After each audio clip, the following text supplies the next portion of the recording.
Stalker 2 developers warns of online leaks, Marvel Spider-Man 2 map size doubled, and new areas revealed. GTA 6 reportedly includes playable area in Cuba, and way more in this video. My name is Juan, welcome to Game News, and without further ado, let's go straight to the news.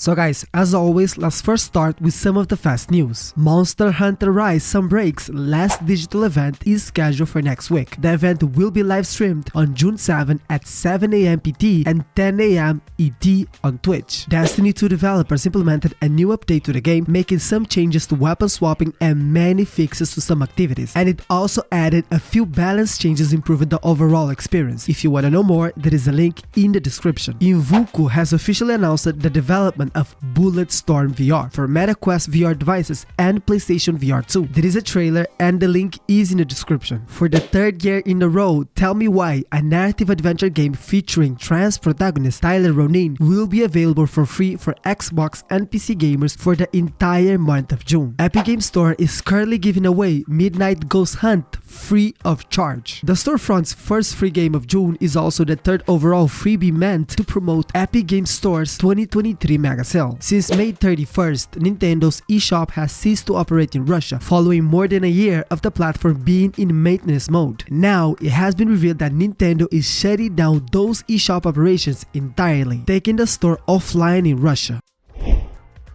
As many of you know, Stalker 2 had faced setbacks due to the Russian invasion of Ukraine. However, the development team persevered, relocating to Prague, Czech Republic, and is now nearing the finish line. But it seems that they have encountered a new challenge. Guys, GCS Game World, being one of Ukraine's most renowned game studios, has been targeted by malicious Russian hackers over the past year and a half. These hackers have managed to obtain information and testing materials from Stalker 2 and are spreading them online. In a statement posted on Twitter, GSC Game World acknowledged that they have successfully shut down a vulnerability the hackers have been exploiting for the past 60 months. However, they expressed concern over the leaks that have already occurred. The studio urges fans to not seek out or share these leaks, as they have the potential to ruin the experience of exploring Stalker 2 world. Their dedication to delivering the best possible game remains unwavering despite the challenges faced by the team and Ukraine as a whole. It's important to remember that the health and the safety of the GCS Game World team are paramount. We can understand their concerns about the leaked content and the impact it might have on the game's reception. While the setback may be disheartening, there is a silver lining. The move to Prague seems to have aided the development progress, with Stalker 2 potentially nearing completion. So, until the official release, it's wise to avoid leaks and spoilers, preventing the excitement and anticipation for exploring the world of Stalker 2. Guys, during the Oculus Quest virtual event in 2020, Ubisoft announced the development of Assassin's Creed Nexus. And now, finally, the official reveal is just around the corner. Recently, during the MetaQuest showcase, Assassin's Creed Nexus was showcased, further confirming the upcoming reveal at Ubisoft Forward. While the showcase didn't offer much in terms of gameplay or specific details, it did provide a glimpse of the game's logo and a reminder to tune in on Ubisoft Forward on June 12th at 10 AM PT and 1 PM ET. Guys, some intriguing details about Assassin's Creed Nexus have surfaced despite Ubisoft's attempts to keep it under wraps. Reports suggest that the game will feature 16 missions set at various points in the Assassin's Creed timeline. You can expect to relive the adventures of Ezio from Assassin's Creed 2, Cassandra from Assassin's Creed Odyssey, and Connor and Aitan from Assassin's Creed 3. Unlike the open-world structure of previous titles, Assassin's Creed Nexus is said to be a linear sequence of levels. So while it may not offer side missions, the levels are designed to allow backtracking, adding a layer of exploration to the experience. One intriguing aspect of the game is the movement mechanics. So, players will have the option to move around using either an analog stick or teleportation, a common feature in VR games to reduce motion sickness. It remains to be seen how Ubisoft will integrate this with stealth mechanics and iconic Assassin's Creed actions like pickpocketing, lockpicking, bulgari, and the daring leap of faith. So let's hope that Ubisoft Forward will clarify all of these doubts.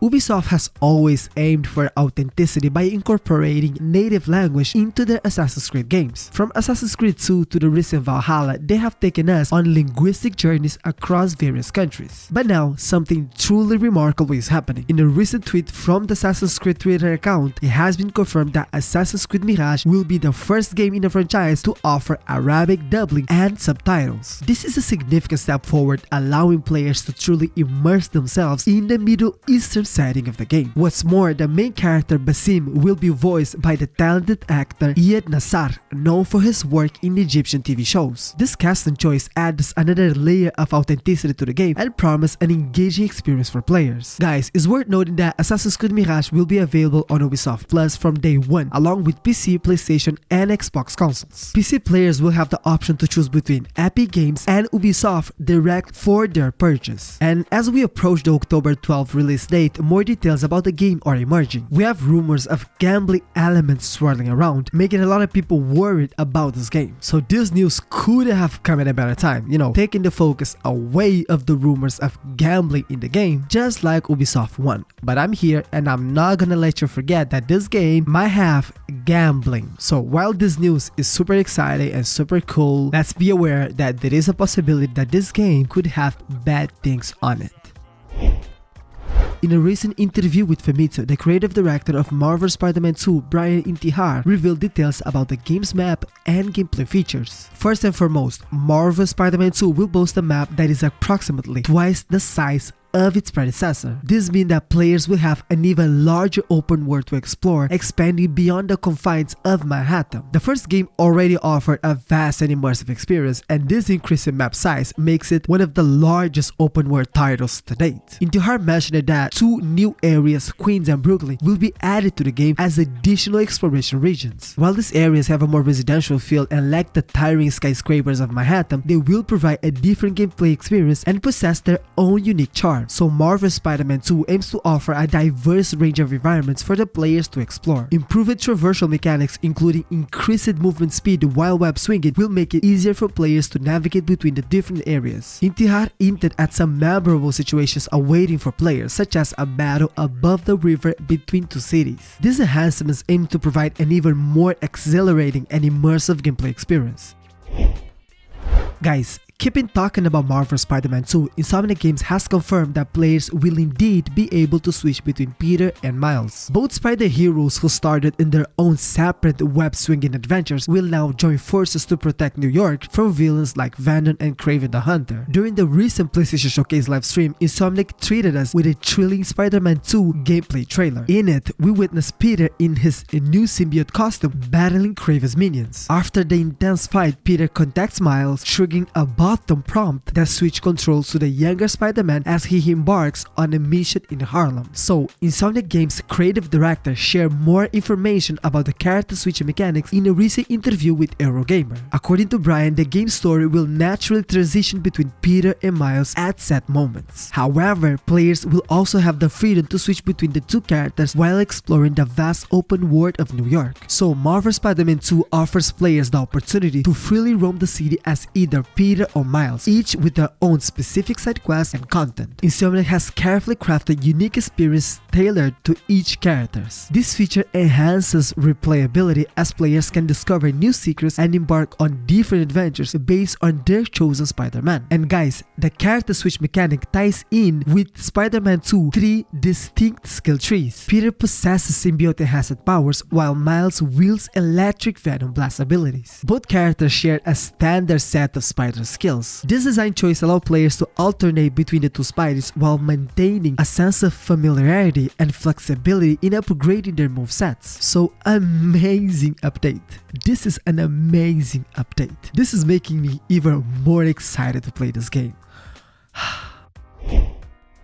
Guys, a rumor suggests that a remake of the beloved Final Fantasy IX is not only real but also likely to be connected to Sony's ecosystem. This speculation gained traction due to a previous tease from Square Enix about a big announcement in 2023. Additionally, the rumor gained further credibility when a Reset Era user who had previously leaked information about Persona 3 Remake claimed to have seen the Final Fantasy IX remake. Guys, the source's track record is not entirely reliable, and their prediction should be taken with skepticism. But it is worth noting that the alleged insider did not explicitly mention PlayStation exclusivity for Final Fantasy IX Remake. Sony's partnership with Square Enix has been strong over the years and is not out of the realm of a possibility for another time exclusive to be on the horizon. Nevertheless, the release of Final Fantasy IX Remake and any potential exclusivity might depend on the success of Final Fantasy XVI. And considering the recent reaction to Sony's PlayStation Showcase, where some fans expressed their disappointment with the lack of exclusivities, it wouldn't be surprising for Sony to seek additional system seller for the PS5. So,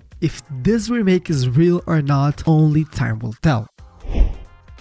Redfall, which was launched in May 2023, has received bad reviews from critics and players alike. Metacritic score shows that Xbox Series X version has a score of 56, while the PC version sits at 54. However, it is the user scores that are even lower, with the Xbox Series X and PC versions receiving players rating of 3.5 and 2.1 respectively. The game encountered various issues leading to review bombings on Steam, so reports suggest that many factors contributed to the game's trouble release. Guys, Redfall began as a multiplayer game under ZeniMax with a strong emphasis on live service elements. However, the lack of clear direction and an understaffed development team was key challenges during the game's development. Surprisingly, by the end of Redfall development, around 70% of the staff that had worked on Prey had left Arcane Austin, posting difficulties in filling the vacant positions. And guys, this report further reveals that there were some developers who had hoped for Microsoft to cancel Redfall entirely or allow them to reboot it as a single-player title. However, Microsoft reportedly maintained a hands-off approach, letting ZeniMax Studios operate as usual. The report also touches upon the game's microtransaction plans, which were ultimately scrapped in 2021. In terms of player engagement, Redfall has faced a significant decline. Despite being available at no extra cost on Xbox Game Pass, the game has already dropped out of the top 50 most played games on Xbox consoles merely a month after its release. Even on Steam, the numbers are far from impressive, with only 53 players reported to be actively playing Redfall at the time of this recording, according to SteamDB.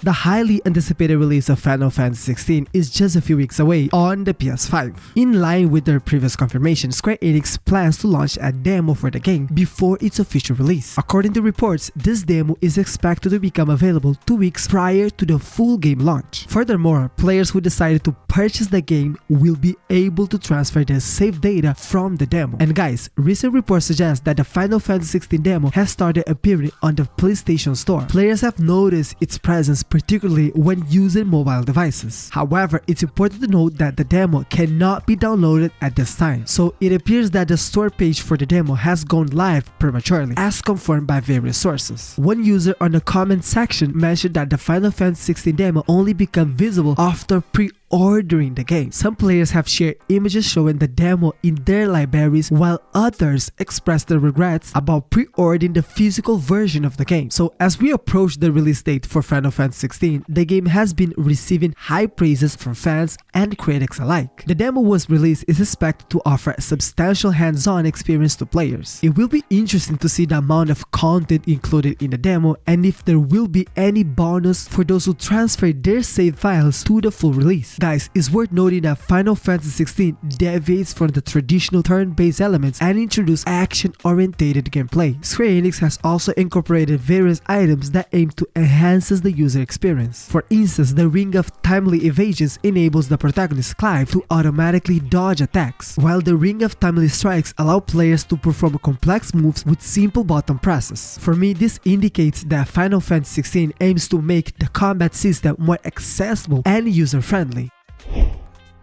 As you may know, rumors have been swirling about GTA 6 for some time now, offering us a glimpse of what to expect from the game. However, this latest rumor is causing quite a stir among the gaming community. It appears that the absence of a dedicated servers could be present challenges for players trying to access the online mode. Test2, a reputable insider on the GTA forums, claims that Take-Two Interactive deemed dedicated servers to be finally unfeasible for GTA 6 online's component. Guys, while Test2 has a solid track record, it is crucial to approach this information with caution until we receive an official announcement from Rockstar Games. Moving on, let's not forget the immersive anticipation surrounding GTA 6. A lot of people, and when I say a lot of people, it's a lot of people, have been eagerly waiting its release ever since Rockstar Games confirmed the development of the next installment in the iconic series. Take-Two Interactive CEO even mentioned that they aim to set new creative benchmarks with Grand Theft Auto 6. So before we explore more, let's further acknowledge the significance of a dedicated service in the current GTA Online experience. Guys, with various servers available, players can create unique characters, interact with people worldwide, and engage in gameplay under distinct server rules. However, connection issues have plagued some players, hindering their access to popular RP servers. Apart from this recent news, another notable rumor surrounding GTA 6 suggests a return to the beloved Vice City, the iconic location of GTA Vice City released in 2002. Additionally, leak information hints at the inclusion of two protagonists, Jason and Lucia. And during a live stream, Taylor McVicker, known for his reliable leaks in the gaming industry, discussed some interesting information about GTA 6. McVicker mentioned that the game is retelling of Bonnie and Clyde's story, suggesting a predetermined ending. He also revealed that the game will have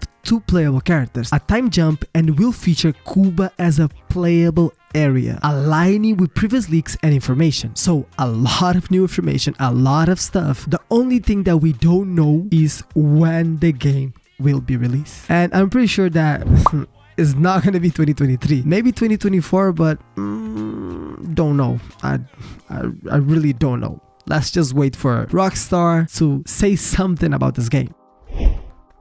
So guys, this is all for me for now. Thank you so much for watching the video. Don't forget to leave a like, subscribe to the channel, hit the bell, and of course, a huge hug, love, and peace.